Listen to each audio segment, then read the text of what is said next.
Okay, it's 9 o'clock. Let's call the meeting to order. Nancy, roll call. Today is Tuesday, March 12th, 2024, 9:03 a.m. Roll call. Brent Woods, Here. Rick Bright, Here. Dennis Kuhn, Here. Fred Knapp, Here. Jeff Hamstra, Here. Ken Cawthorn, Here. and Page. Thomas Hayes.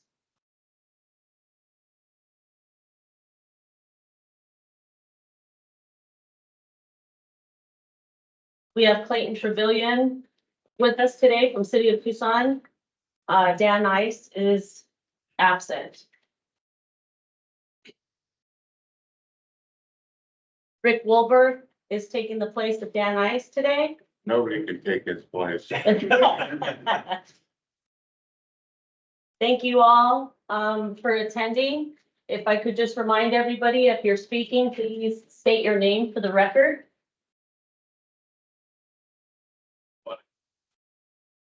We could if you like. Let's start. Sure, Assistant Building Official for Pima County, Rick Wilberg. Angie Reese, Planning and Development Services, City of Tucson. Clayton Trevilian, Building Official, City of Tucson.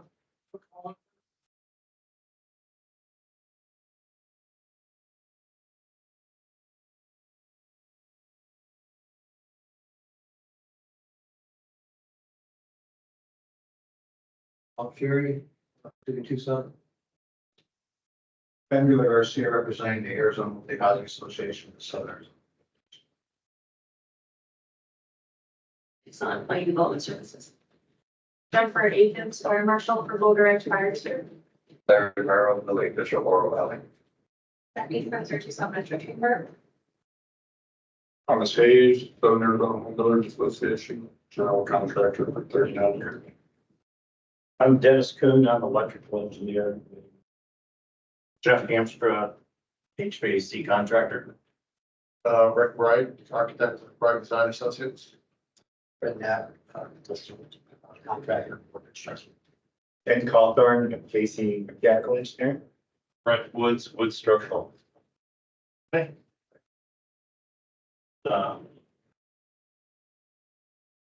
We want the item number 2. The International Tool Gas Code.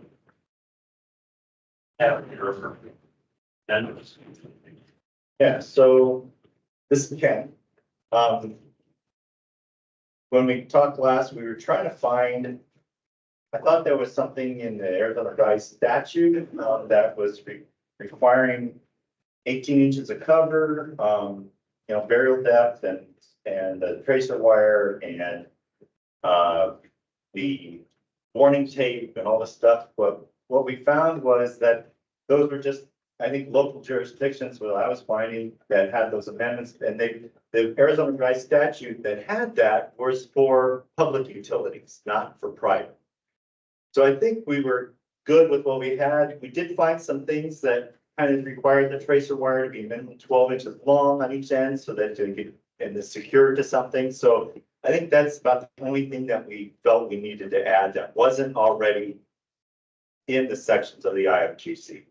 So the IFGC allows 12 inches of cover instead of 18, but with it being a private utility, we couldn't find anything that said private utilities requires a deeper pipe. So I think we're okay with leaving everything and just adding that section 404.17.3 about the additional length of the tracer wire, which is already, they do already have tracer wire in there, but we're just asking that for that additional length.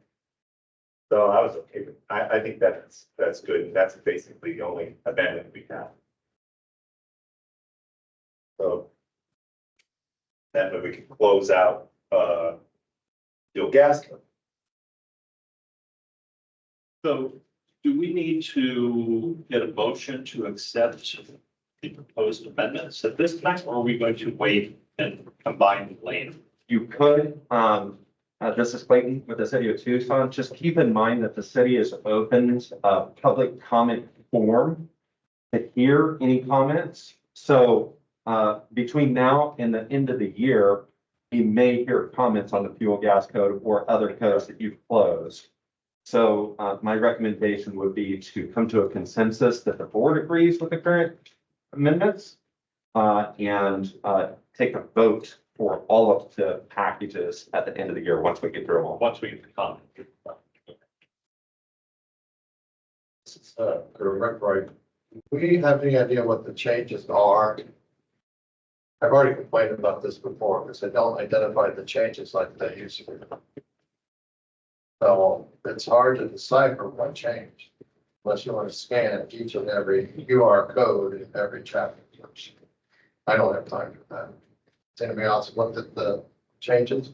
So we were fortunate in that Bosch Dairy put together a packet for the, at least the mechanical and plumbing, which was extremely helpful. Yes.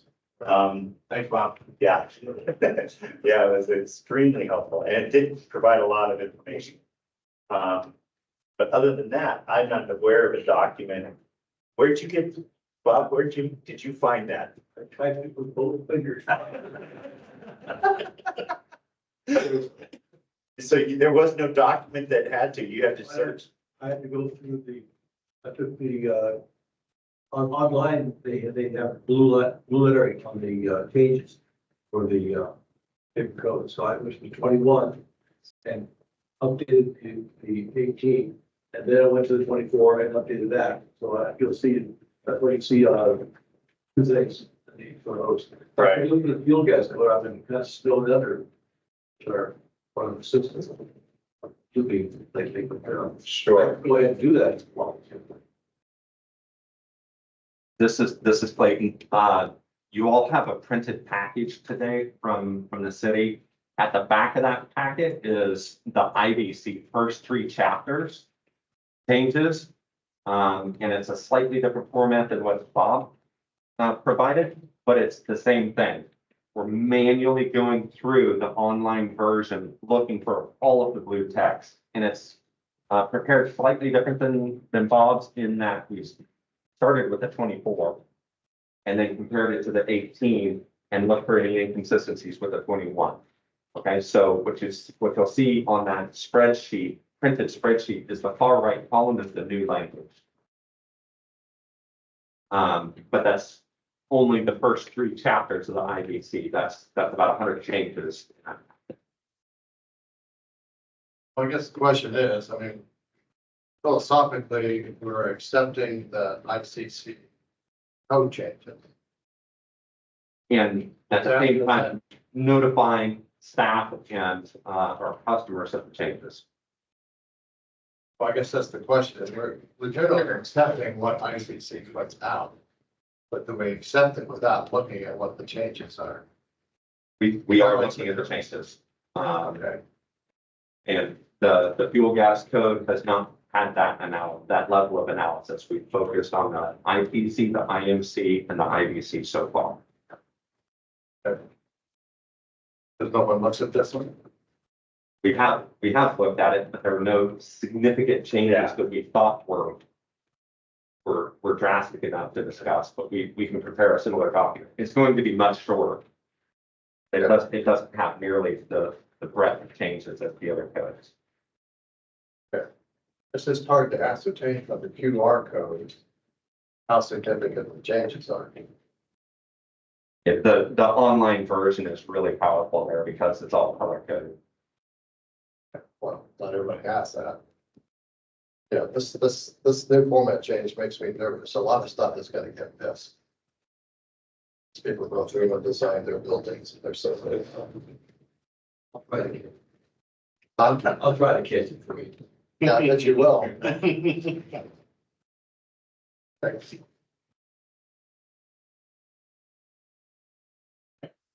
Okay, so does somebody want to make a motion? If he can, IFGC. Yeah, so I guess I'll make a motion that we, hold that the committee approves the current proposed amendment. Rick Wilbur, Pima County, may be approved tentatively pending comment from the public. And the analysis that Rick has just requested.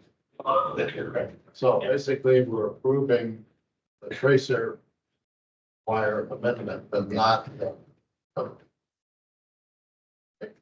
We're approving the amendments.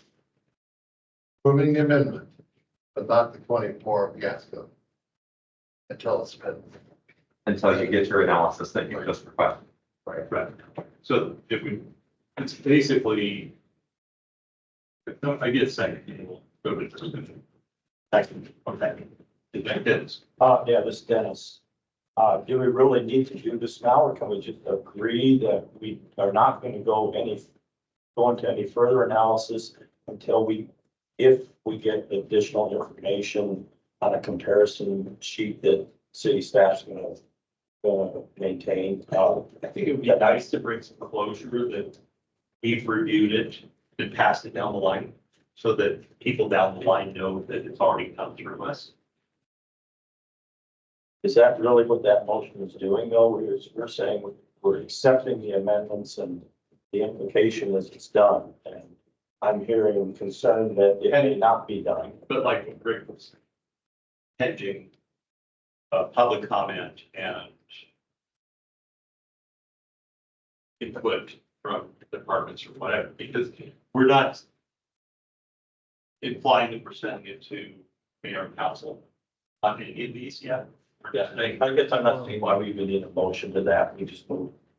It's an agenda item and it's on hold till we're ready to do more. And I'm not comfortable approving the 24 gas code without the analysis. okay, then we can, really just internally just defer these issues. So we're gonna have this with all of them. We're gonna have a similar issue with the plumbing code. We can have We have some analysis on those codes. Well, I know, but I'm just saying, we could just defer until the end of the year on these items, when we've gone through everything and just submit it as a 6 month. So I'd be good with that. Doesn't matter because it doesn't get implemented until they some time in the future. So we're actually approving it's academic. Okay. Well, then let's take a vote on the motion as presented. I don't want to repeat that. So we can vote. So we can vote. I make a motion to accept the amendments, for the IFGC that were presented for the Pima County and City of Tucson. Those in favor? Those opposed? Aye. Aye. Opposed. Yeah, how many ayes, how many yeses to accept his motion? None. And those opposed? That's that.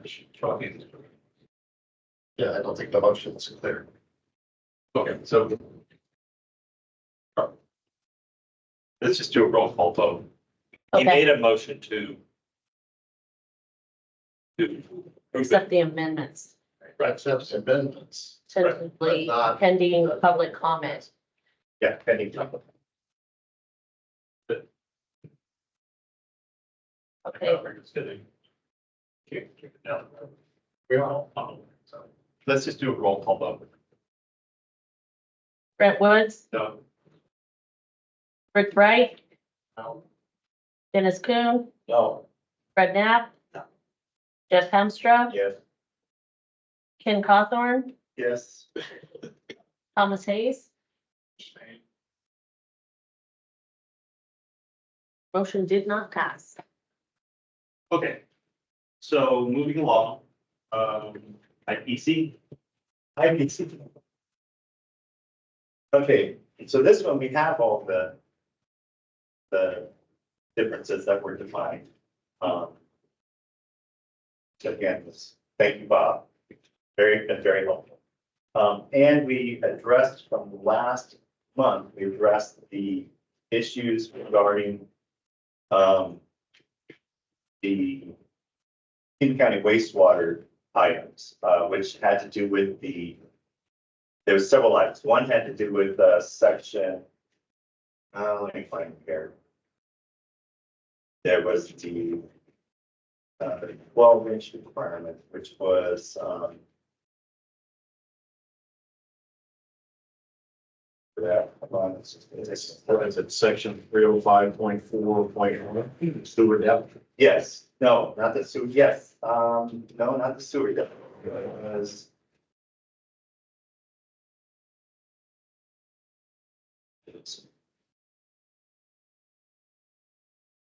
Public requirement. Let's see here, in the, let's see here. The tracer wire item, I believe was for the fuel gas. Correct, yes. There was 12 inch that the sewer had to be, so I brought up the question of, does the backwater valve needed? Even more than 12 inches, Oh, is that 74.1, the sewage backflow? yes. Yeah, 714.1. And that when, so I brought that question up that is required, and we did find out that is requirement for Pima County wastewater, so that needs to remain in. Then, we also talked to Pima County wastewater regarding, the addition of, some of these new, grease interceptors that are not, that do not follow the requirements of the PDI grease interceptors, which are the smaller steel ones, which have very minimal requirement, are very limited use requirements, which are defined already in the amendment. And they're also not a gravity grease interceptor. They follow this requirement ASME A112.14.3. So Pima County wastewater did say that they approved that and they like that verbiage, even though they're not going to change their published documents. They accepted us providing it, so that way we don't have to continuously get approval from them or variances from local jurisdictions to get it approved. So that's why we added that paragraph B1, and this is in section 1003.3. Where we added the section B2, where we allowed these other grease interceptors to be approved. We also talked to Pima County wastewater, and it is written already in their language that they want all fixtures in the kitchen to go to the grease interceptor. But the code currently reads that if it's clear waste, it's not allowed to go to the grease interceptor. So that's why we were revising section 1003.2 and just revising that to say that, basically say all fixtures in the kitchen shall go to the grease interceptor. So, because we were having problems where we had condensate drain and they said, you can't take that to the grease interceptor. And so it was a real problem to have to deal with. So this way we kind of just gets what Pima County wastewater wanted on there. And You have to know the reasoning behind everything going to the interceptor? they were having too many problems with discharge. And it's kind of, I think it's kind of an overreaction, because it used to be that only the one compartment of a grease, of a 3-compartment sink was supposed to go through a grease interceptor. And that's why these hydromechanical grease interceptors were made. And they basically can handle one compartment. And then, but they were finding that either people weren't maintaining them, or they weren't even installed, or other reasons, but they were getting lots of grease in their systems. So they started doing inspections and they were finding all these problems. So that's when they came out with this requirement, said all fixtures. So does that solve the problem? I don't know. I would think it would, because now all fixtures have to go through an intersection. Whether it's maintained or not is still up to them to police it and people with. So there's no inspection for interceptors like they are for backflow winners. I don't think so. I don't think so. Yeah. So. Yeah. So, and it did clarify because some jurisdictions look at if it's got a milk product, if it's got a, fats, it's fats, grease and oils. Which is which is basically everything in the kitchen, right? You wash your hands, you mop the floor, you just about everything. And so that's, I think, why they just said, makes it easier rather than having a sewer and a grease waste follow each other through a kitchen and people cross connect them. Just have a grease waste go to the kitchen. Which does make sense. So, and with the fact that now we have another option for grease interceptors, it makes it easier. These plastic ones are relatively inexpensive and easier to install than the big precast ones. And do a pretty good job, so. Anyways, so all that was approved. But and the last thing that was approved by Pima County Wastewater was that we sometimes have outdoor fixtures. We've got a floor sink, or we've got to pick up some drainage from something outside. We've got a drinking fountain, or we've got some other fixture that might be outside, and we were getting comments that say you're not allowed to have rainwater discharge into the sewer. But from a 12 by 12 floor sink or from a bowl from a drinking fountain, these are all minor amounts of water, especially the fact that we only get 12 inches of rain per year. So it's How much water goes down the manhole in the street? correct, exactly. So that's why Pima County Wastewater also approved that, saying we're okay with the rainwater falling on the fixture to go into the sewer. We just don't want drainage, it to be in a drainage area that water from the roof is going through and now it's collecting. So we just added some verbiage, and that was in section 1101.3. So other than that, those were the main issues that we were going through that I think we addressed in these latest published amendments. So now with this one, with the fact we also have the other documents, if you've gone through those that Bob provided, I guess I'll say again, I've made a motion to accept the current amendments from the city of Tucson-Pima County and the 2024 IPC, except for any comments that are from the public that we may receive later on. Does that make sense? That's it. Yeah. So, It was better wording. so I noticed in here, it says that handshakes don't have to go through the interceptor, there's a sign posted. Correct. We have a motion on the floor. Or second. I second it. Okay, discussion. Yeah, so I thought they wanted everything in the kitchen to go through. They do, But there's an exception here for handshake. They do allow that hand sync not to, so long as there's a sign posted for that hand sync. Or preparation. Yeah, Okay, but you can wash your grease your hands. So. you can wash your hands in it, okay? Yeah. Okay. Okay, any further discussion? All right. Those in favor of the motion? Aye. Opposed? Abstaining? Okay, so we need this do a roll call. Committee handshakes and half hands. Brett Woods, Aye. Rick Bright, Aye. Dennis Kuhn, Aye.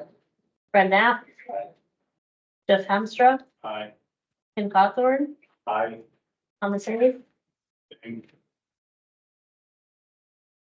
Motion passes unanimously. Okay. Item number 4, international. All right. So the mechanical code, there were the.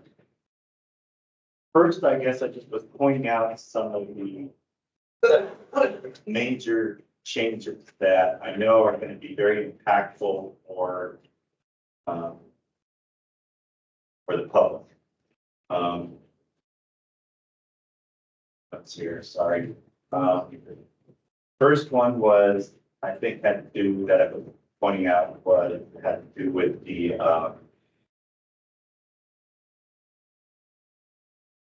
travel. And too many things here, so you've been going back and forth, working in our office, lots of stuff.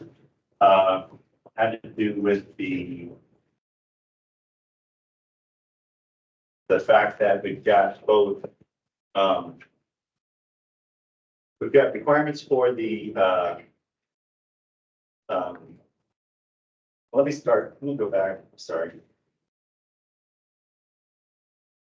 Look back and talk about cooling systems. So the code does require, currently requires a minimum heating requirement, but they don't require any cooling per se. So we were trying to find out if we should add that or just leave it as is. And so we had that discussion last meeting, and to be honest, I know, so that's when Clayton brought the fact that they had some language they were presenting that was being adopted by some of the other jurisdictions, and I forget what was causing that. So he presented that this adopt this language. My concern with this language is that it would require air conditioning in occupied spaces, and instead of and not allow for evac cooling to be provided. And so that would be my only concern the way it's written now. And this is in section 309.2. So because the only way we can get below 85 degrees with evac cooling is typically with air conditioning. So the other way, I'm wondering if we just say that it shall be, I'm just trying to figure out a way to say that. Or maybe we just say an exception, that evac cooling would be acceptable. So, this is Clayton. Pima County approached this proposal from the last meeting slightly differently than the city of Tucson. Pima County modified section, I believe 309, to state that there shall be heating and cooling systems that can maintain a temperature range. Whereas the city of Tucson is proposing a new cooling section to mirror the heating section. So it's two separate sections. The reason the city of Tucson is going in this route is based on their studies that included UC Berkeley and LA County and Miami-Dade, Florida, to assess the impacts of fans and air movement in general. And so that is why there are two proposed sections in the current amendments based on this code proposal to the ICC. The first is in the definitions, chapter 2, design cooling day, which is to say that there is a design parameter that the system is being designed for, and that design cooling day is essentially the benchmark for how the cooling system is designed. And then the second section is in 309.22 that addresses an 80-degree target for that cooling system, but that can be increased up to 85 degrees if there is sufficient air movement in the building up to 120 feet per second.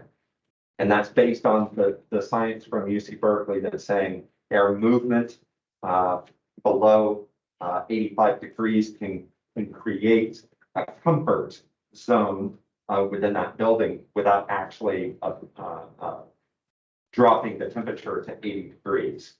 It's also of note that that design cooling day comes into play because this isn't saying that the building must always be below 85 degrees. That's not what it's saying. It's saying the cooling system, which could be evaporative cooling, must be designed to achieve this on the design cooling day.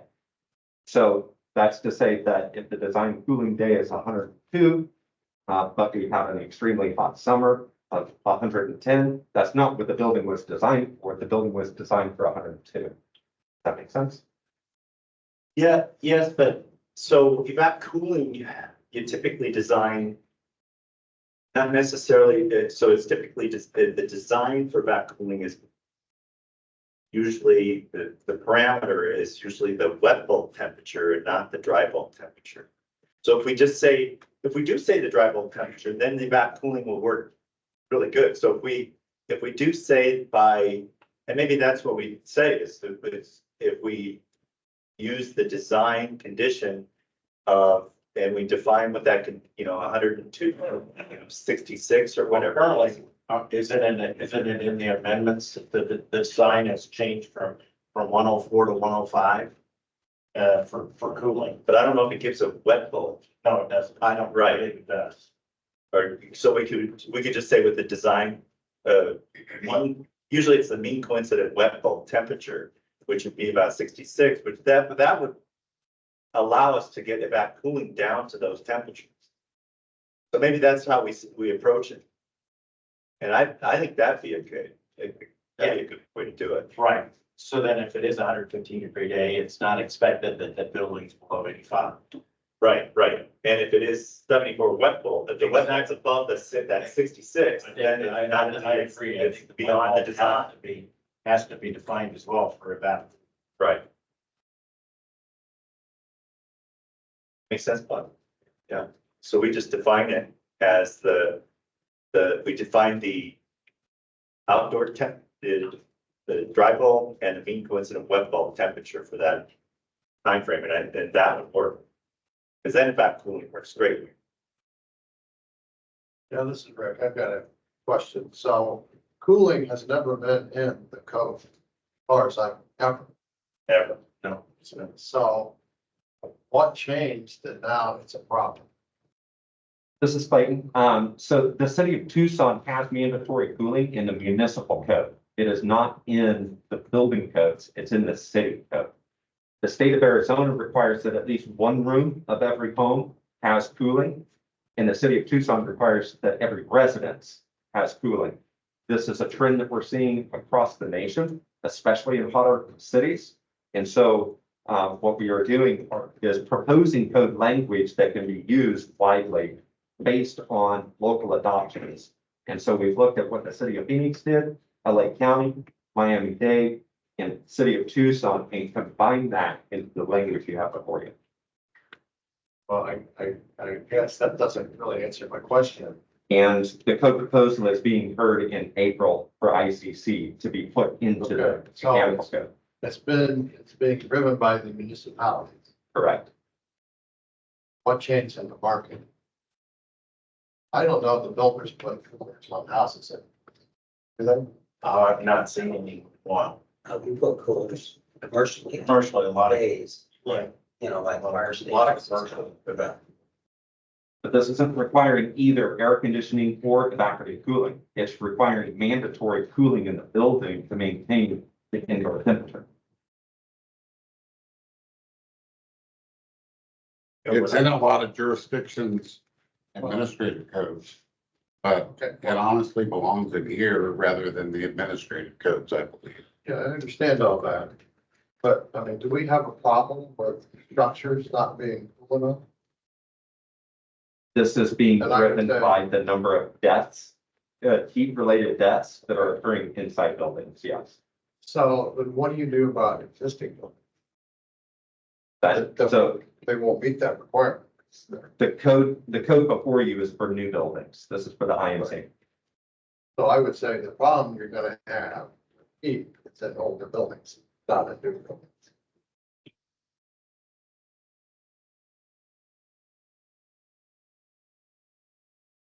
There is also a code proposal for the International Property Maintenance Code that will be heard in 2025, but that's not part of any of these discussions. Yeah, I understand all that, but you're coming from the regulatory side. I don't know that there's a problem out there in the marketplace. And if there is a problem, it's on older existing buildings. I mean, if we're concerned about heat-related deaths, wouldn't you apply that to existing structures as well? So the property maintenance code or the neighborhood preservation ordinance, which the city already has in place. Essentially what I'm saying is the city of Tucson already has a code in the municipal code, the city code, that addresses existing buildings. It's called the neighborhood preservation ordinance. It's already there. So what we're trying to do is bring that code language that has been adopted and in place for a number of hot climate cities and mirror that for new buildings moving forward to help alleviate this problem as we move forward in the future. Okay, so let me give you an example. So you got a new house and they decide to use a vacuum. What do they have to do to prove that that house is going to maintain these temperatures? I mean, you're talking about dry ball, wet ball temperatures. I mean, it's a little more sophisticated process than the rule of thumb that they traditionally use for evaporators. So the code already requires calculations to be provided and man J, the S and D calculations. And so part of that, if you're going to use evac cooling, you'd have to provide those calculations to show that you're going to be able to maintain those temperatures. But I don't know that the software is geared for that. It's not, but you can still provide those calculations. still You still would have the software. Structure. The software would still provide you the loads. And then you enter the discharge air temperature and that will give you the airflow required to meet those loads. Okay, yeah, I understand all that, but it's just a little more sophisticated than what's been required in the past. If they want to go with that cooling. If they hire one of us, we can do that, no problem. But, it's the guy building his own house. You just added the level of complexity, right? What's the impact? Well, as that complexity's already remains if they are getting permit, right? Providing those calculations is a requirement for a homeowner doing his own bill if he's getting permits from. Clayton, how does this relate to IRC? The IRC has additional code proposal amendments, but we haven't gotten the IRC published. So we don't have those amendments prepared for you. We're waiting for the publication of the 24th. There are several of these that, it's the energy code will float into that too, and the mechanical and the building codes all float into the IRC once we get there. So chapter 3 of the IRC, for example, would require cooling as it currently requires heating in the IRC, and that is also mirrored in the IBC. Okay, so we'll be seeing probably some similar language when we get to the IRC. Correct. Okay. And IBC. Just as a reminder, at the last meeting, this mandatory cooling was not included in the proposed amendments to the committee. The committee actually suggested that since we're proposing this to the ICC, that we go ahead and include it in our local amendments. So this version has that based on the last committee hearing. So as far as Pima County versus City of Tucson, so this Pima County is taking a different approach. Have you had discussions about trying to get on the same page? Absolutely. This is the current amendments before you or have been updated with that intent. Both Pima County amendments and City of Tucson amendments have been updated again since the last meeting for additional consistency. This is one of the very few items that is different.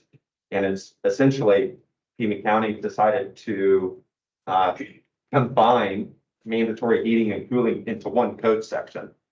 Whereas the city of Tucson is just adding a mandatory cooling section to mirror the existing mandatory heating section. Okay, so are we going to be looking at two sets of amendments? One for Pima County, one for City of Tucson? Correct, that will be the case regardless of the code language for cooling.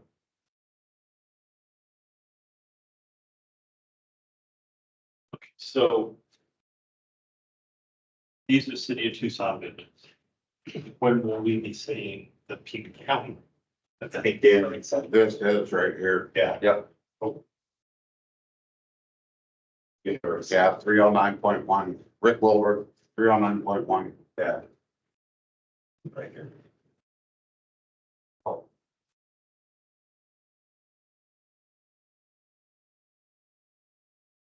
I mean, they're very similar.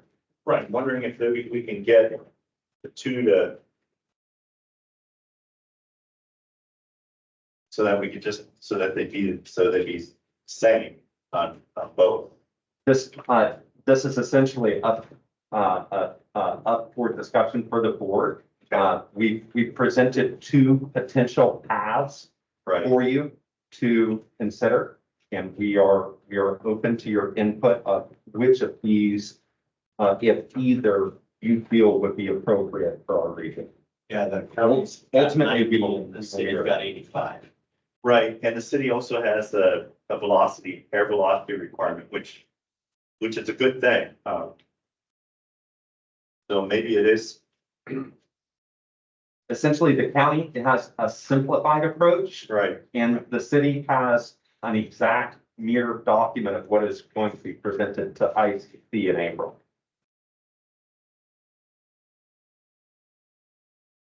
Rick Wilbur, could it be an or? You could do it this way or that way with the dry bulb and the wet bulb, or you could do this section right here. Would you guys entertain that? The city is most open to entertaining all possibilities. This is Dennis. I've got a couple issues. First of all, there was some talk about the need for this because of health impacts and deaths. And it seems to me that at least the most widely publicized issues related to that are either utilities being cut off to projects or buildings because of non-payment of bills or mistakes in billing or something of that nature. And the other that seems to come up is that's the decentralized mechanical systems where the chiller breaks down and you have an entire apartment building of air conditioning. And that seems to be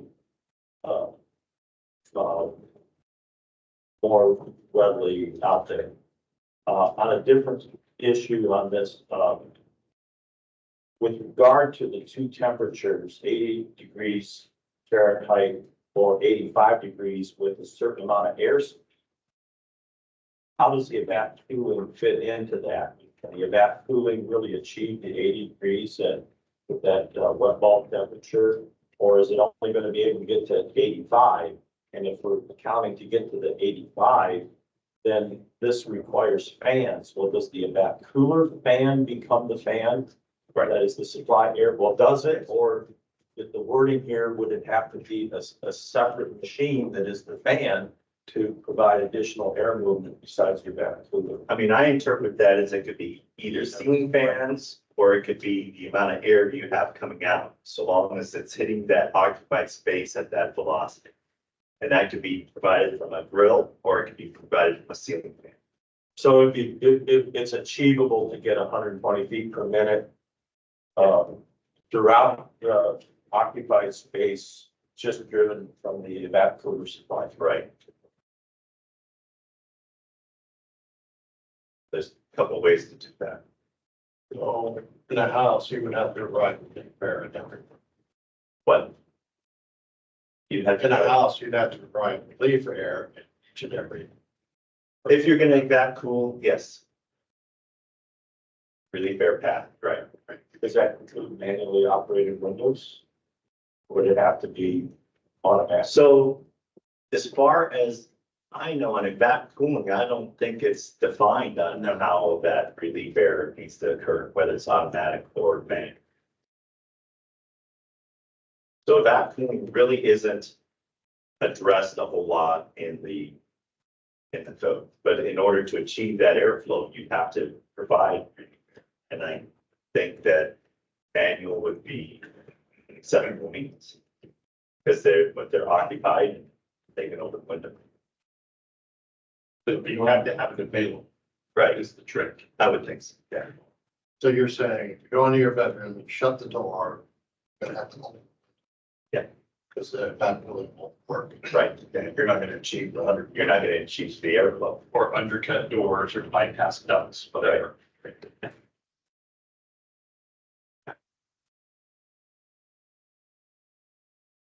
Okay. Any more discussion on the IMC? Yes. Okay. All right, so the other thing I pointed out was the increased ventilation rates. So now the IMC is trying to keep up with ASHRAE.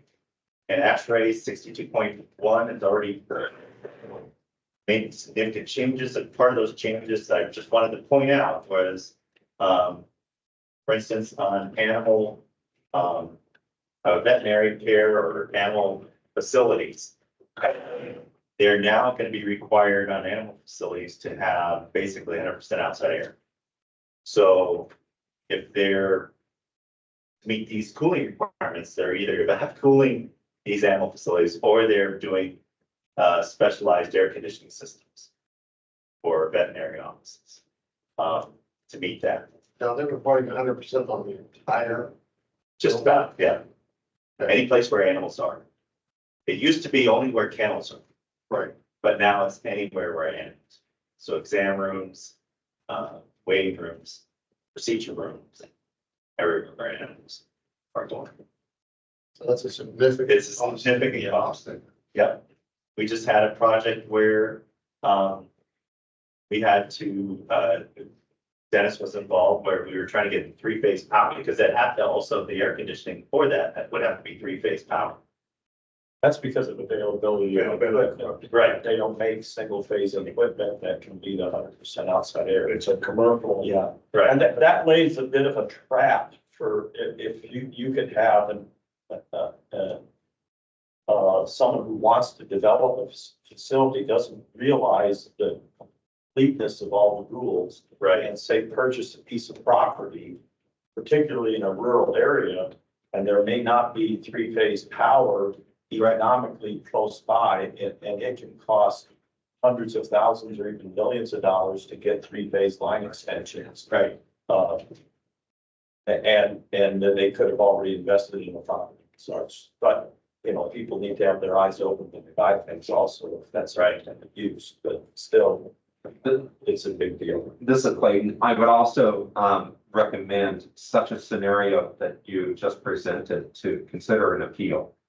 Okay, so if there is not sufficient infrastructure surrounding the building, that's a qualification for, you know, a potential exception through the building appeal process.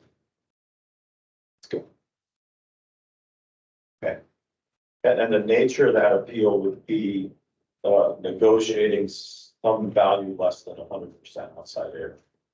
That would be, that could be one approach, certainly. Or providing some cleaning, air cleaning systems to, you know, something, right? And there are things on the power side too. There are base converters and things. The problem is they're terribly inefficient. Yeah. And in many cases not designed for continuous operations. So you generally, you don't go there. No, right? That equipment, I've had very minutes. Yeah. Continuing with the outside air ventilation. So the only item that was in that table 403 that hasn't caught up with the ASHRAE standards was the minimum ventilation rate for outpatient healthcare facilities.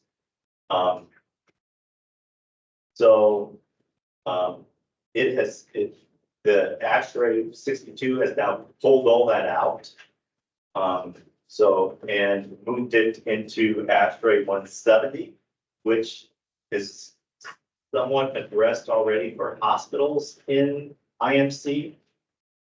And so the question becomes, and that's in section 407, where it talks about ambulatory care facilities and group I2.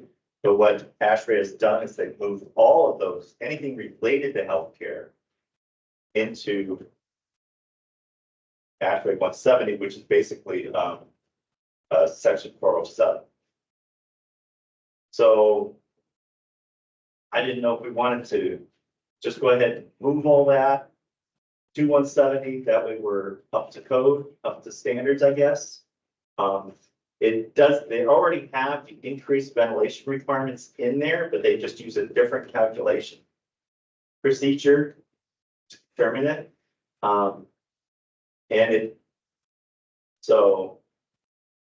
what this impacts is, it already had, so it impacts medical office buildings, outpatient surgery centers, which already kind of have, surgery centers already have to follow ASHRAE 170 because they go through state.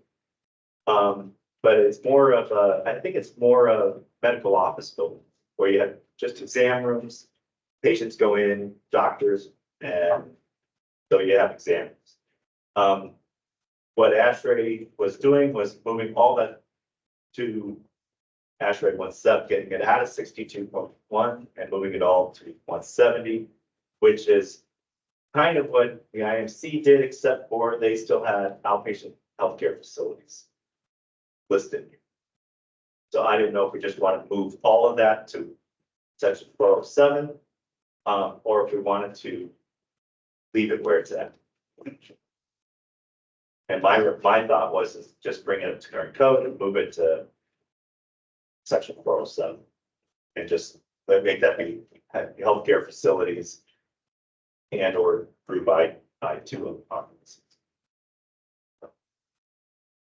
So it wouldn't apply to I1 or. Yeah, you're right, it would apply to both those also, right? Yep. So somebody with a 10-bed assisted living facility, this would apply to them. Yeah, which they kind of have to anyways, because because the state is already requiring it. Yeah.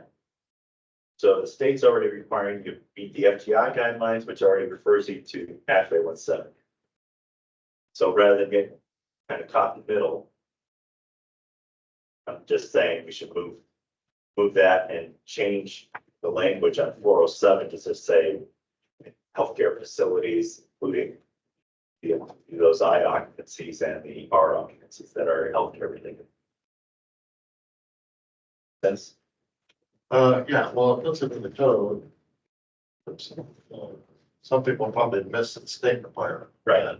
Consequently, when they're doing smaller facilities. Right. So we need to add that to the amendments as published. right.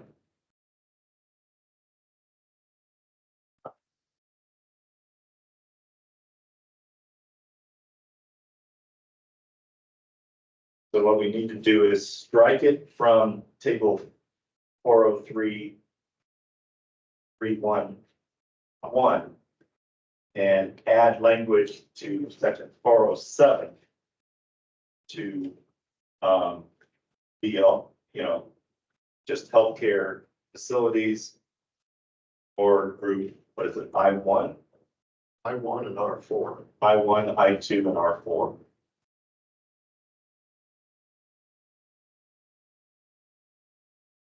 But what would you be striking from the table? Or There's out there right now there's a section that is describes outpatient healthcare facilities. On page 47. The ASHRAE has already moved that to ASHRAE's already moved. So ASHRAE 62, when this is a few years back, had it in 62.1. They had this requirement. And then when The FGI ended up going to 3 different quotes. They totally redid ASHRAE 170, which then redid 62.1, and everything had to kind of catch up.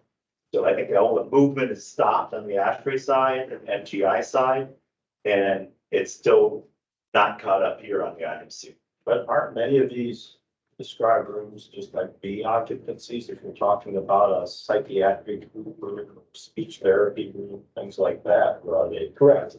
They So- are a B occupancy.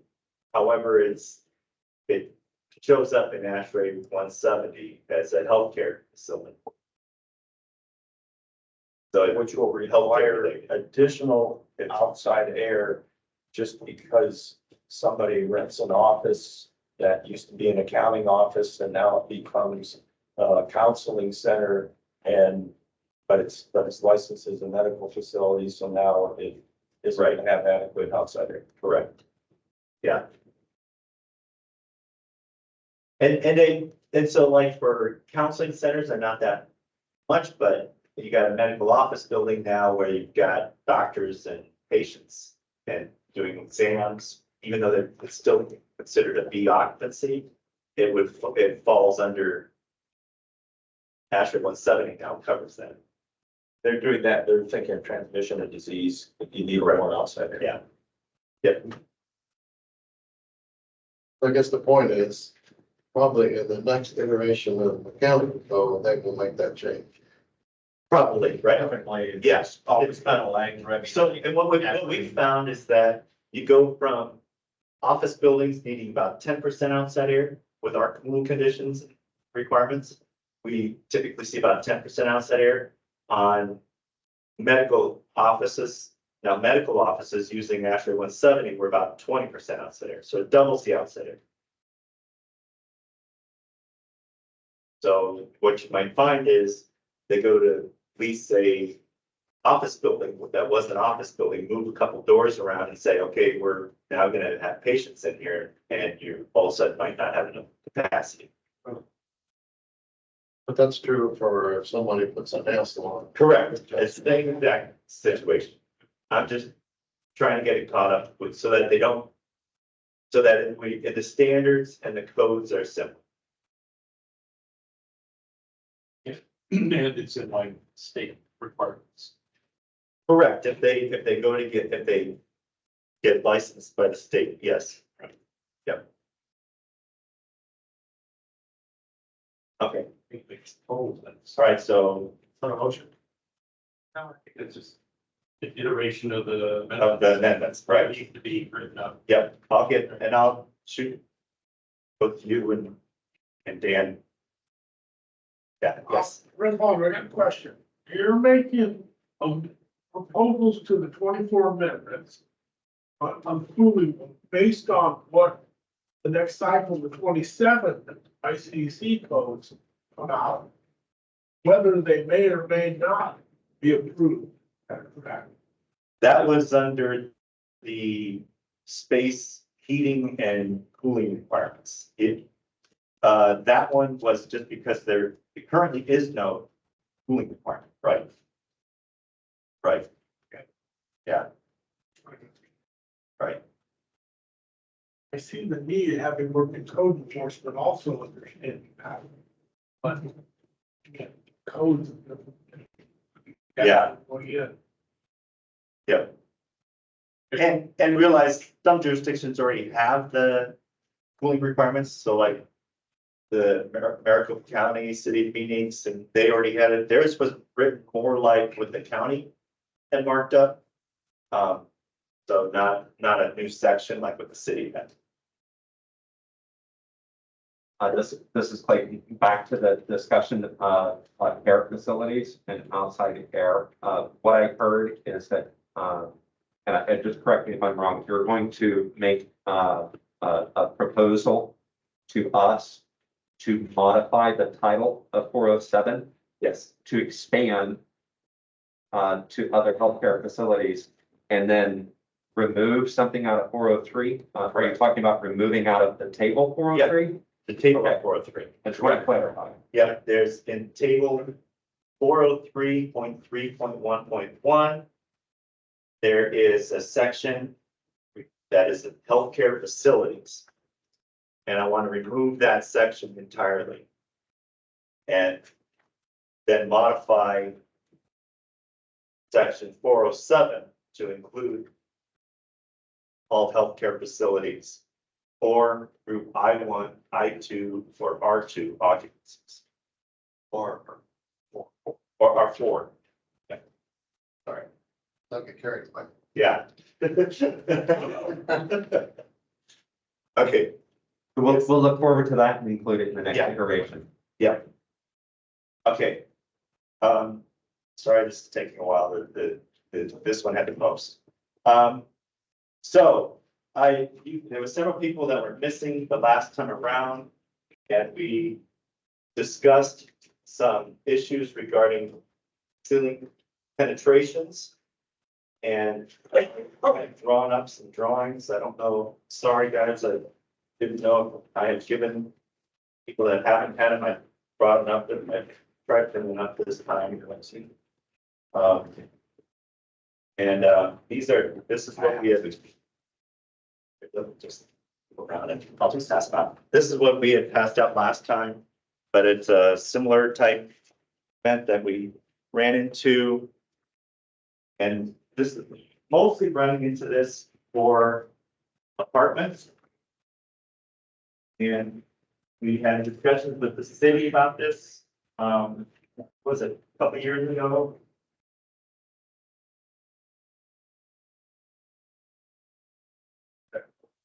Year or.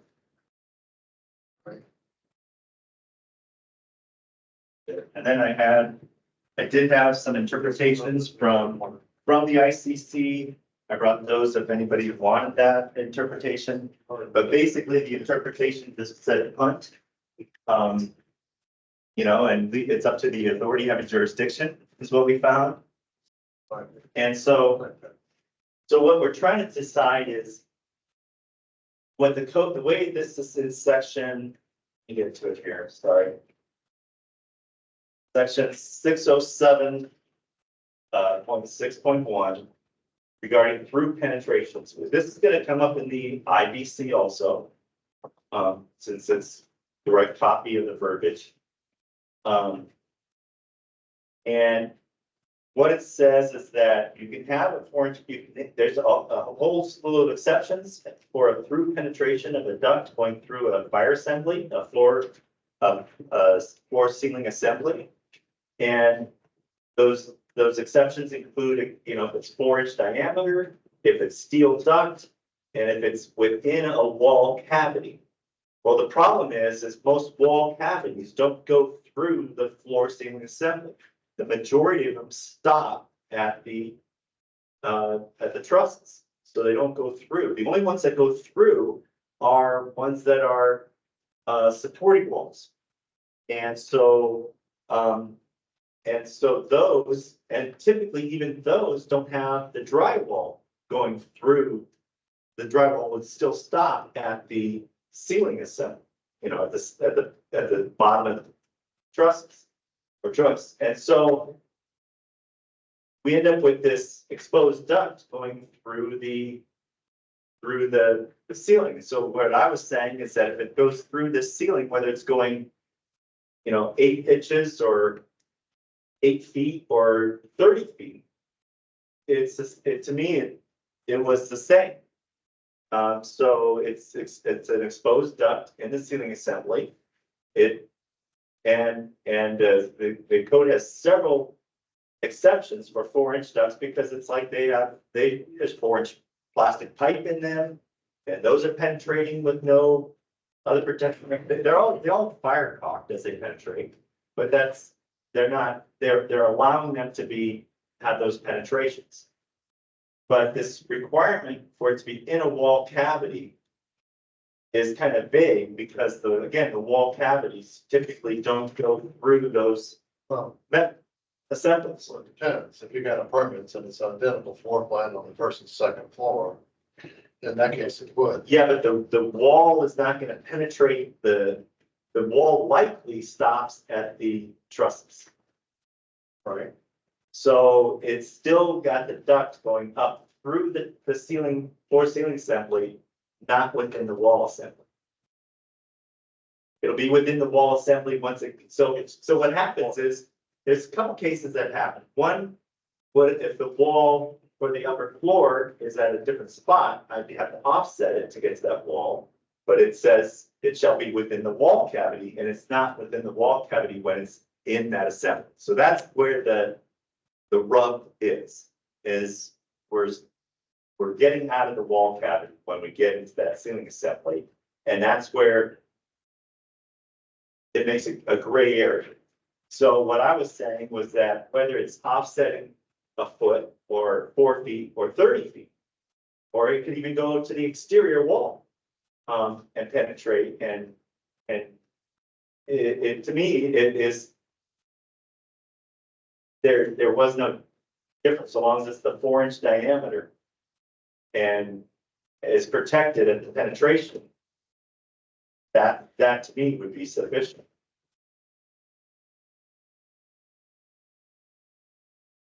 And realize, like I said, and this is the exact same language that's in the IBC.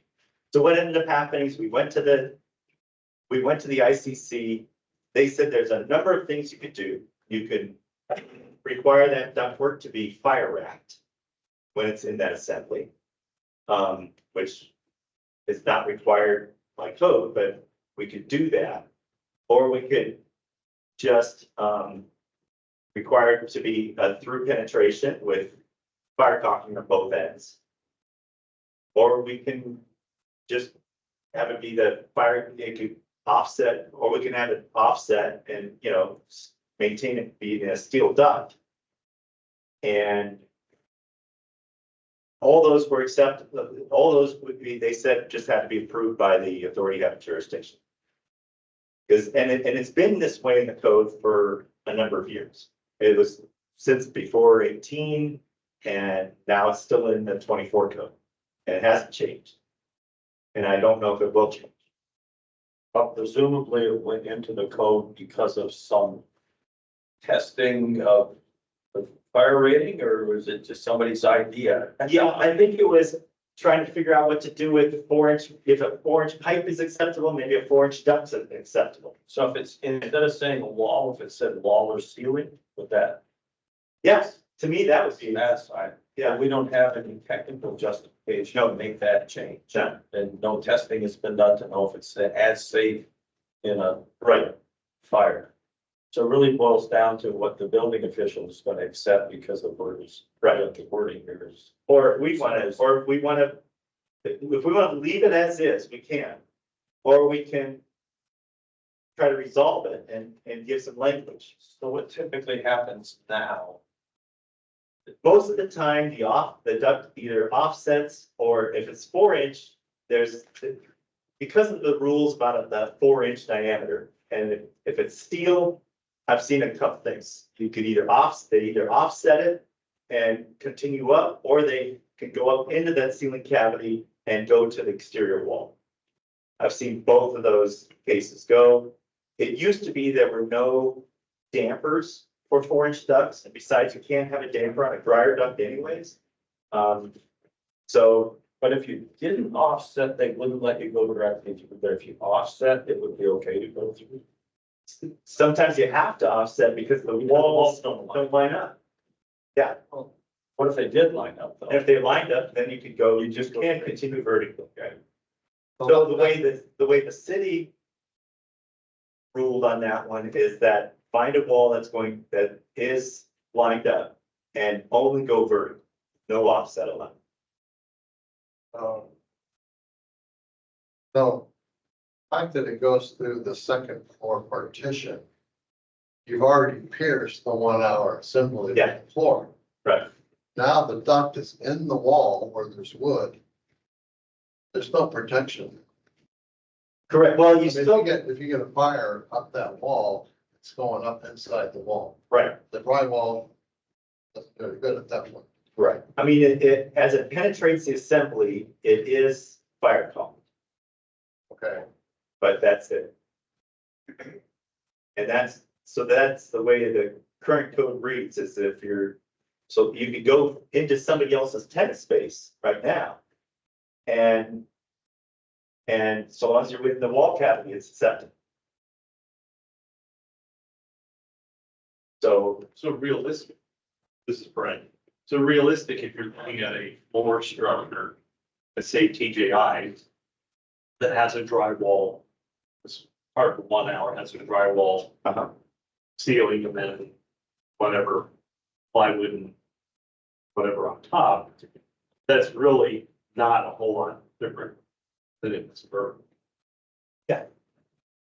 So it's and that's what I'm traveling, saying. traveling through a fire rated horizontal piece as opposed to traveling through a horizontal rated vertical. And to me, that's actually safer than, so for instance, if I wanted to take it up in there and go to the exterior, to me, that was safer than going up into the other tenant space. Or, but even if I have to offset to go up to the additional tenant space, that's acceptable. And that's only protected with a 1/2 inch drywall. Because it's within the wall cavity. And then the other, you know, you gotta realize, you got all this plastic pipe that's already in this assembly. And that's acceptable. This is gonna be a steel duct that's been 26 gauge. Are there limits on horizontal fire Yes, dimension? yes. But it could be pretty far. It could be, 30 feet to get to an exterior wall. So Like the code currently is 35 feet. code is 35 feet, but they have long length dryers that can go 70 feet or Yeah. more. Yeah. Yes, Recall question. Since we're entering the fire rated assembly, is not the penetration to the exterior wall, the fire assembly, you're now opening it? It's not supposed to be sealed also? good point. I don't know if the exterior is required to be sealed. Unless it's for another, code requirement like proximity to a property. Right, I don't think they're worried about fire getting in. I think they're worried about fire getting Well, to another space. well, they want to try to protect the two tenants. Right, from fire. And primarily, if there's a fire on the first floor, it doesn't go into the second. Fire doesn't usually burn down, it burns up. So really, the 1 hour is the 5/8 type end. Right, But you penetrated that, you penetrated the fire protection. correct. And to me, it's academic whether it goes through the floor now, up through the wall. Right. And so what the code says is it's acceptable to go, but it says within a wall cavity, whereas you're technically not within a wall cavity when you're penetrating that assembly. It's at a fire rated cap. Yeah, it's in a fire rated cavity. So maybe we just need to modify it slightly to say within a within a wall cavity or fire rated assembly. Does that give our building officials heartburn? Correct. A change? Yeah. This is Clayton. I have the code section here. I'd like to read it, read the exception specifically for you, and then, make a proposal. So in 607.6.1, the first exception states the duct shall be contained and located within the cavity of a wall and shall be constructed of steel having minimum thickness of 0.0187 inch or 26 gauge, which is what you've discussed so far. Based on what I've heard, it appears that we could modify that first exception to state located within the cavity of a wall or a fire rated assembly. And Exactly. and meet this intent. For the city of Tucson, we would support that proposal. Okay. So I think that's what we would propose. And that exact verbiage is happening in what chapter now? Mine's losing it. Chapter 7 of the IBC, I believe. Yeah. So which it's exactly the same verbiage. Or you put the dryer on the outside wall. Right. Yeah. That doesn't work. Oh. You know what? I'm sorry, and I skipped a section here too. I'm sorry, I skipped a section 408 I was going to get some more information from ASHRAE on 408 to see if we could find more definition for marijuana facilities. On how to size, filters for discharge. Right now, I'm just saying it shall have pre-filters and carbon filter size installed for penetrating requirements, but that doesn't give the code, the plan reviewer much teeth to look at. Okay, I see. Yep, that's an exception, right? Right, yeah. So. When we get to IBC section 717.6.1 exceptions. So keep that in mind.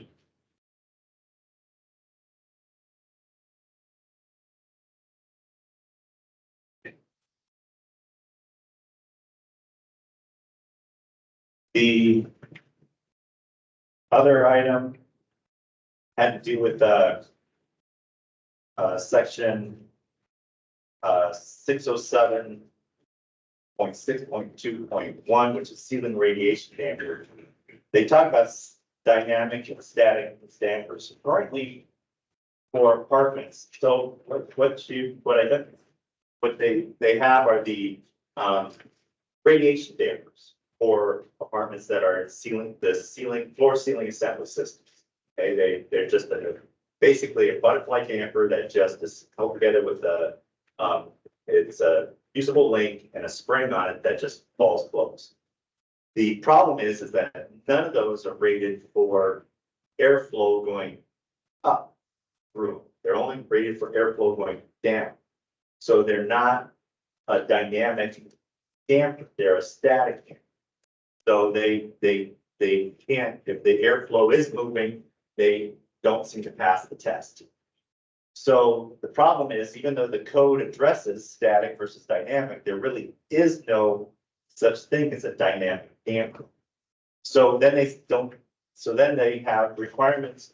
They really don't give requirements for how to shut the system down. Well, they do give requirements, but they're very, it takes a lot. So, and that's what we were asking for, a fourth option, which I think has been addressed, where we talked about putting a smoke detector in, either near a return duct or a return opening, the central return opening. So right now, let me get to 607.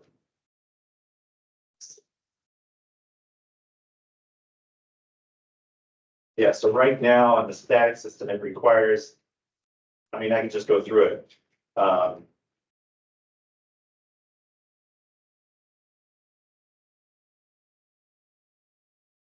Here.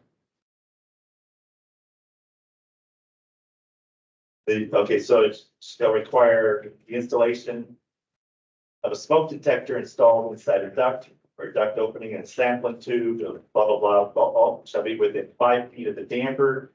Well, the problem is that most cases we don't have space for a duct detector in these installations. So then we were talking about, can we, and then, because they also give it an allowance to provide a smoke detector in every room that has a damper, which that would get expensive because you got sometimes you have supply air into the bathroom, which then would now need a detector in the bathroom, which you're not supposed to do. You'd also have to do, and so it went on and on. So we were asking for maybe a fourth option to allow a smoke detector near the central return that shuts it off.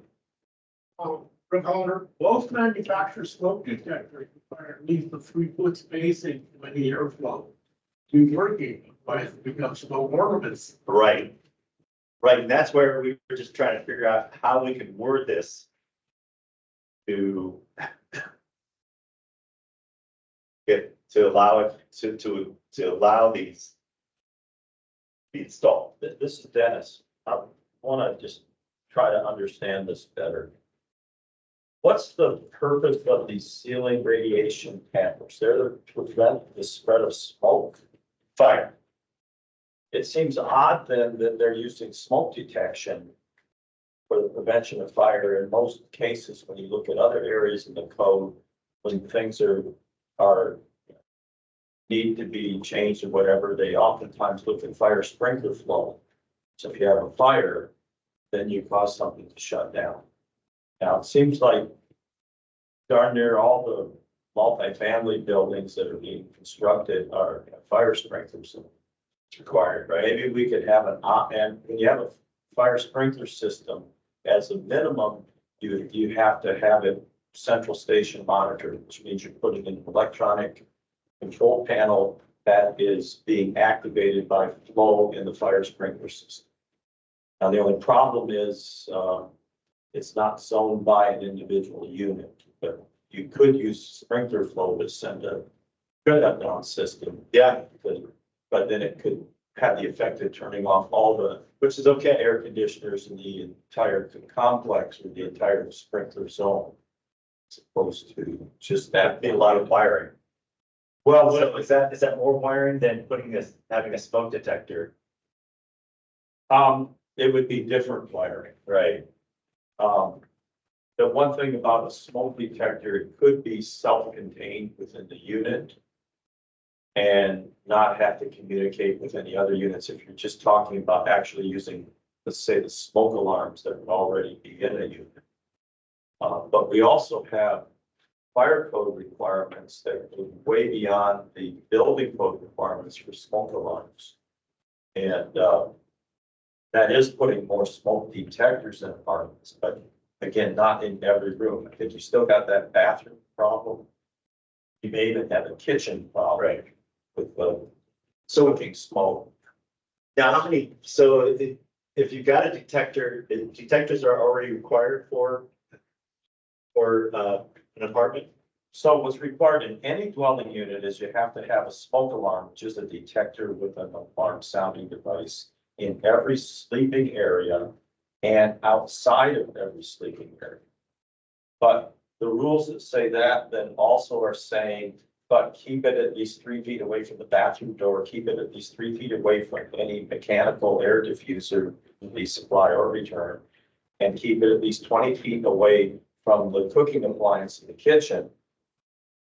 Unless you can't keep it away from the bathroom door, unless you can't keep it away from the cooking appliance and put the smoke alarm in anywhere. So, yeah, I mean, the one bed, a studio apartment, you can get one smoke alarm. A one bedroom apartment will have at least 2 smoke alarms. 2 bedroom, at least 3. So can those be, more. are those already, do they have an interlock that, they're? So we're already interlocking them together, and I think you can put auxiliary relays on them, so if those were activated, it could then. So maybe something else. maybe we just add that verbiage that If it was interconnected with the smoke alarm system, that it would shut down just for that system. for that unit only. That could give another alternative of how to do it.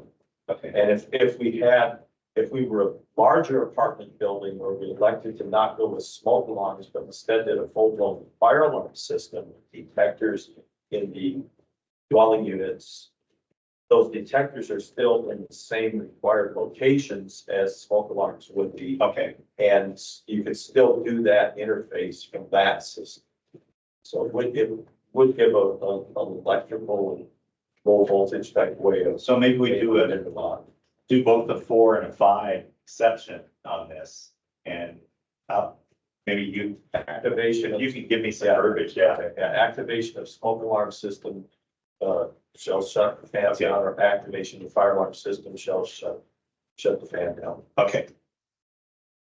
Now, that's not quite the same as a smoke detector in the air return, or in the airflow by the damper. When you put a smoke damper in a smoke assembly, you're supposed to have that Right. duct type smoke detector within, I think it's 5 feet of the damper, so you're not quite achieving that. On the other hand, you're in a fairly contained unit if we're talking apartments, or this has normally happened. And smoke alarms tend to go off fairly quickly. Right. Unless an event. And a duct, and let's face it, the duct detectors right behind the grill usually is not a good idea. And they're probably not doing a duct, and they're probably not doing a duct smoke detector. They're probably just putting a ceiling smoke So, detector. yeah, there's no testing on that, Right, right? That right. would work. If you put a duct smoke detector, and then you're supposed to follow the listing instructions for the detector, which quite frankly, doesn't happen a lot. They usually talk about six lengths of Right. duct width. Or it's substantial amount of duct width to try to get laminar flow within the duct that you're then sampling. Right. So, not easy to achieve. Okay. All right. This is Clayton. The section that I believe we're speaking about is 607.6.2.1.2 for static systems. Yes. And ultimately, all of these exceptions are related to shutting down the airflow so that a static damper can function. The city of Tucson would lean more towards favoring an interconnected system with a fire alarm or some other communication system rather than adding additional devices. Right. Everything from vandalism to malfunction to, you name it, adding additional smoke detectors to try and shut down this system would not be as robust of a solution from the city's perspective as simply tying it to the alarm. Because ultimately what we're trying to do is just shut the airflow down. Correct. As soon as fire or smoke is identified. So my proposal would be we add an exception 4 and a 5, one tying into the smoke detectors and interlocking that to shut it down, and the other one being to tie into if you want to tie into the fire alarm system, you could shut that. Let's not say smoke detectors, let's say smoke alarm. Smoke alarm, That's the right. term in the building. Okay. And if you could give me the Yeah, verbiage, I can write and something. we could circulate it to everybody and make sure that would work. Yes. So base fire, no, I'm Jennifer. Base fire code and power amendments. Fire alarm system is not required in an apartment unless it's 3 stories or unless it has 1 story underground. So you'll have smoke detectors connected to a fire alarm if it's 3 stories or more. If it's 1 or 2 stories, you would have the smoke alarms that are interconnected to each other, but just like that local alarm. Right. And I think that'd be okay. Yeah, that would I think work. we need an amendment for each, and Right. that would be the designer's decision. Which they can choose what type of smoke alarm, just for protection is in the apartments based on the size of the building. All those other. Okay, well, let's do a little assumption here. Let's say it's July. And someone burns the toast and sets off the smoke detector. The system shut down. That will be the case if it was a smoke alarm in an individual unit, then you would only shut down the air conditioning that one unit. Okay. If But it- currently, it doesn't shut down the air conditioner. Correct. Smoke detector goes off. Now it's shut down the air conditioner. What does it take to get that air conditioning running? Yes, Still you on it, it's have to 100. clear the smoke alarm, Reset it. reset the alarm. Which is to say, if that toast caught fire, the static dampers would close. If there was that fire, enough heat. Right. And they should close if there's that much fire. Right. Yeah, because like I said, even though they've got this ruling about dynamic dampers, there is no such thing as a dynamic damper currently. So the supply airflow, It is, yeah, it also is, but not. but it's getting into that ceiling space that's going the wrong way, because that's going, so the supply air that's going to the air device that's then blowing out of the ceiling into the room. So this one here is going this way, that works fine, but the duct that's coming from the fan coil that's in a closet going up into it. So you're saying like the return air is the problem? No, it's it could be the return air, right? The whole fan coil is located up in there. It could be the return air, or it could be the supply. So for instance, if the fan coil's in this space and it goes, the duct goes up into I the see. ceiling assembly and then goes So over. where it's going up, Correct. it won't work. It won't work. So if it's going opposite of the falling of the damper, it won't work. It won't be listed. And they're, right now, for some reason, they don't make springs that work, but nobody has one that has been tested and approved. So nobody has a listed dynamic damper.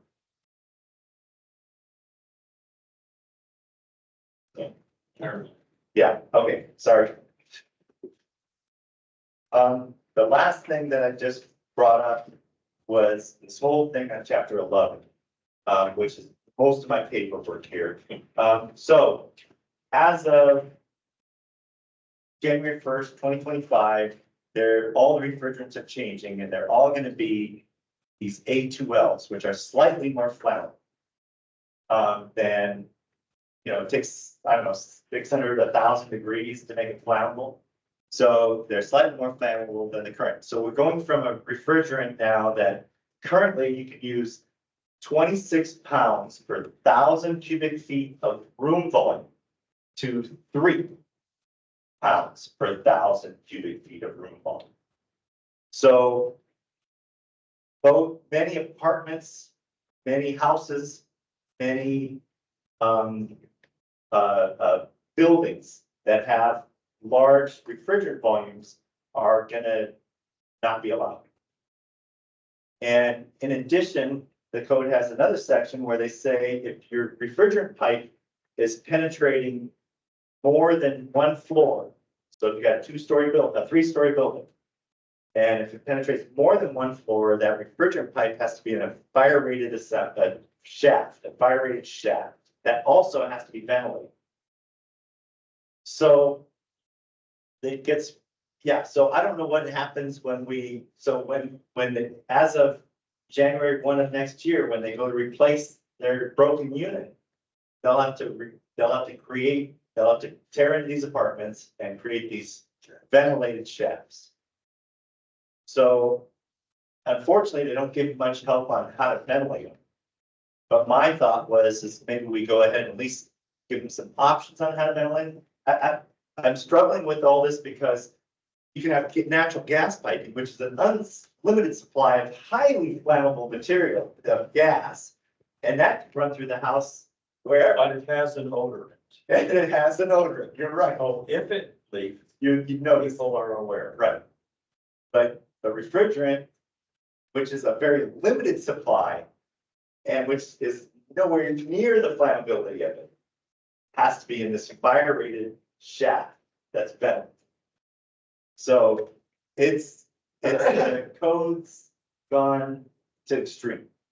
And So what's gonna happen is they're gonna run it on the exterior. they're gonna just not get it permanent, right? Well, that never happened. Yeah, right, because it's gonna be an enormous problem. So the only thing I guess that I wanted to add is maybe we add some verbiage on acceptable means for ventilating this shaft. Because, maybe or doesn't even, and the problem is that we could say as a group, the shaft is an overreaction. Does it really need to be a shaft, especially on replacement? Are you gonna tell these apartment guys that you go to replace a unit, which is already gonna cost you, $7-8 grand.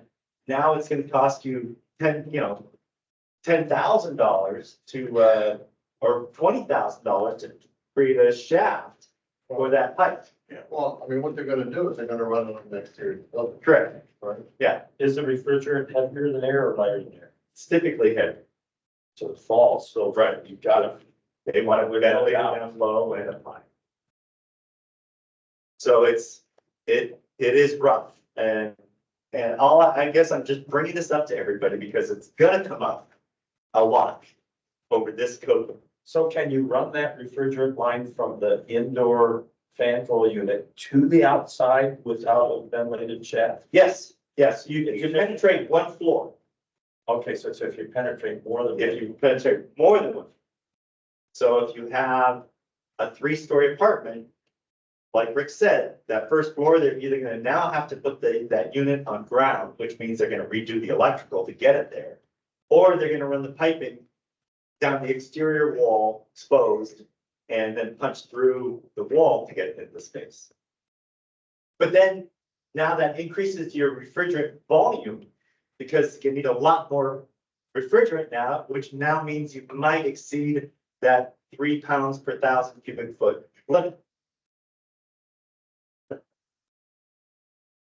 Very Oro Valley.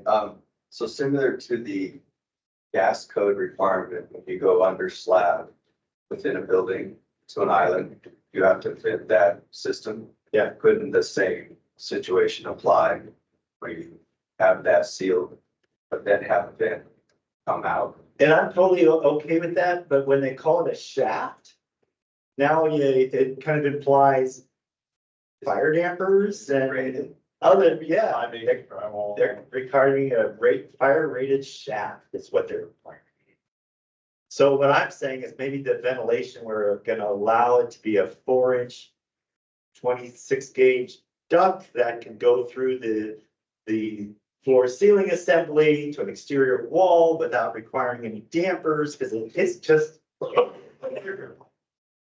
a limited amount of refrigerant. So I was gonna start suggesting things like that to at least give an option. It doesn't solve the problem of the code still requiring it to be built in a shaft, but it would at least simplify some of the ventilation requirements.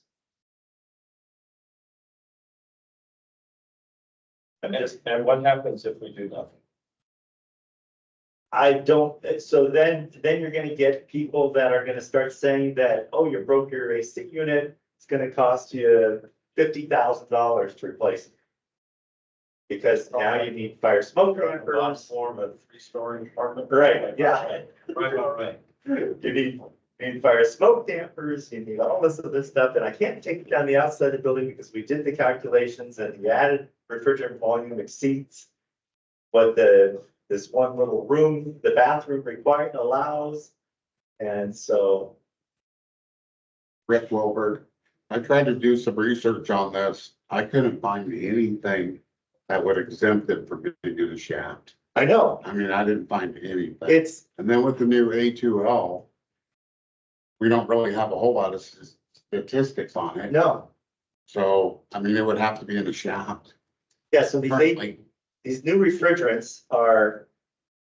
Because the only options are to get the EPA requirements, and this is a federal mandate, right, that somebody agreed to. I don't know who, they should be strung up somewhere, but, so then you get now to save the ozone, we're gonna make a more hazardous refrigerant that now is either gonna be slightly more flammable or slightly more toxic and has these issues. And realize these refrigerants, so the ones that, the A2Ls being they're slightly more flammable. And they're testing that they've been done on them, which realize these are all brand new refrigerants because they're all trying to scramble to meet this new code, this new standard at the end of this year. Is, you know, I've heard it takes like 600 degrees to get them to light on fire. So it takes an awful lot to get them to burn. any relief to the existing building code for the shafts? I haven't gone through it yet. And maybe that's where we Through need it. to address it, or somewhere I think we need to address for the existing building code. Because it's just. I don't know how people are going to replace their air conditioners on 3 stories and more buildings. I don't know how that's gonna occur. This is like, based on the exceptions that are written in the 24 IMC, it would appear that the ICC is assuming that retrofit applications are on the exterior, because that is exception number 3. Piping located on the exterior of the building. Right. Were vented to the outdoors. Right. So I think that is specifically the out that the ICC is anticipating would be used. Right. And I think that is gonna be the case. So you're gonna end up with, which still is a cost, because people aren't gonna wanna see just bare pipes running down their buildings, so they're gonna wanna cover it, right? Anyways, So the only thing I was gonna suggest is maybe we add how to, there's no definition of how it's to be ventilated. Because it's a shaft. And my thought was, is we give the exceptions for the ventilation, the same as what we just talked about with the 4-inch duct, is that if it's a 26 gauge steel duct, it can penetrate that shaft and be within the fire rated ceiling assembly and to go to the exterior. And that will give you your natural ventilation without having mandating a fan. So that was kind of what I was gonna propose. It doesn't solve the shaft requirement, but at least gives some options for ventilating. Yeah. Yeah, sorry, it's all taking so long, but there's a lot. It just was a lot of. Yeah, there was a whole lot, yeah. So that. This is Clayton again. The city would be more than happy to consider a proposed 4th exception based on what you've described. Okay. And it'll just, I'll give the exception of how, give some direction that would be acceptable, so that the building official will know, all right, now they're gonna naturally ventilate it this way, which is acceptable. All right, I'll provide some language and get it in. So any more on?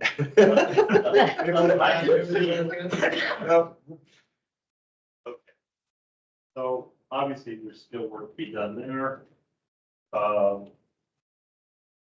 We talked about it more in the future. Yeah, so let's move on to item number 5. International wildland urban interface.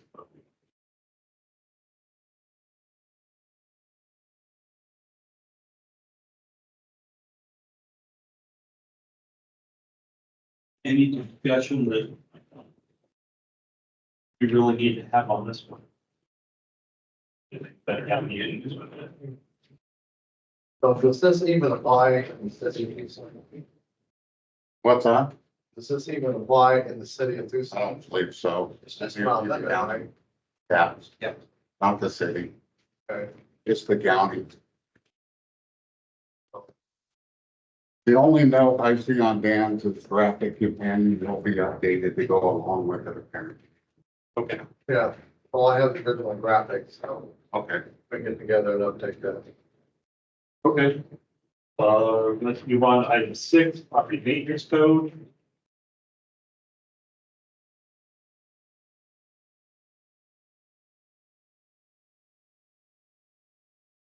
Are there any issues related to these amendments? That's another one the city doesn't use.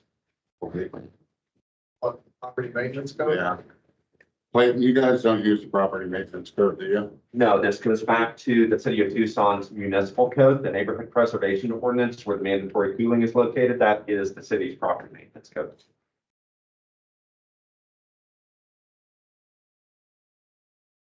Do I need to? So we'll just also kick that can down the road.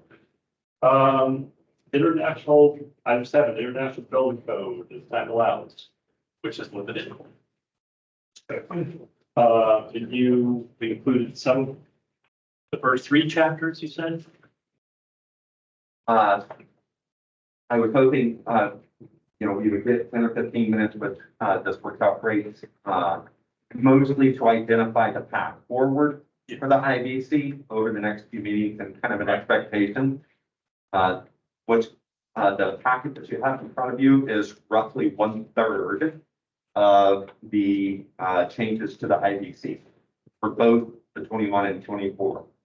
So I broke it down essentially into a little bit more of a bite-sized approach for you, so that we're not trying to tackle the whole thing at the same time.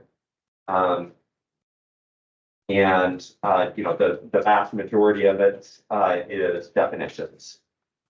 As some new code sections such as high-raised timber, heavy timber high-rise, as you've heard, and some other new, portions of the code that have been added.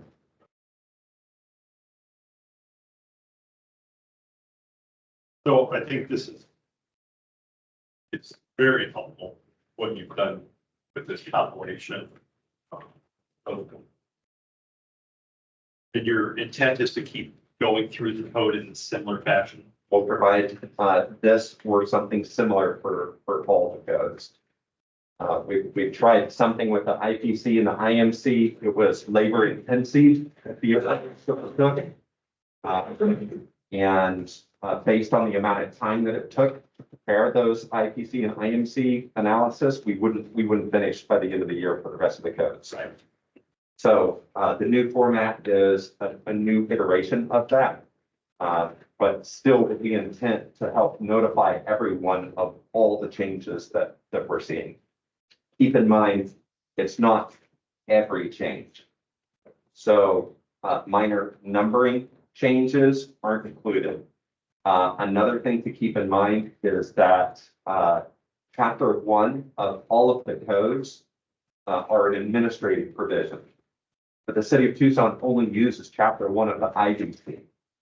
And then we delete the administrative portions out of the other codes. So you're not going to see all of those changes to the administrative section in every code edition because we're not using them anyway. We're only using the administrative provisions of the IDC.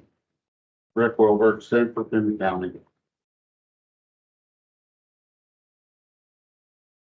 Okay. So I guess it's, I may call the audience. Are there any issues with the audience? You all showed up. Future meeting agenda. Obviously, for So just looking at, some of these are not going to be needed. Continued discussions. We kind of brushed by them. And that's April 9th. Next meeting, right? So. that's Second what I- Tuesday. That's a Tuesday, yeah. April 9th is Tuesday. save that time, save that place. But I think, yeah. And so maybe we start with, I'll get the mechanical stuff organized and addressed to you, Bob, and, you and Dan, yeah. Okay. I think we obviously need to continue moving forward as best we can by BC. Right. I think that's gonna be our biggest, I think that, our biggest hurdle is the IBC. We gotta- and then with the IBC, let's, whatever verbiage we have for these chapter 6 issues, we put in the chapter 7 issues of the IBC.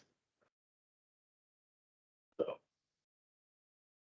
Because it's exact verbiage.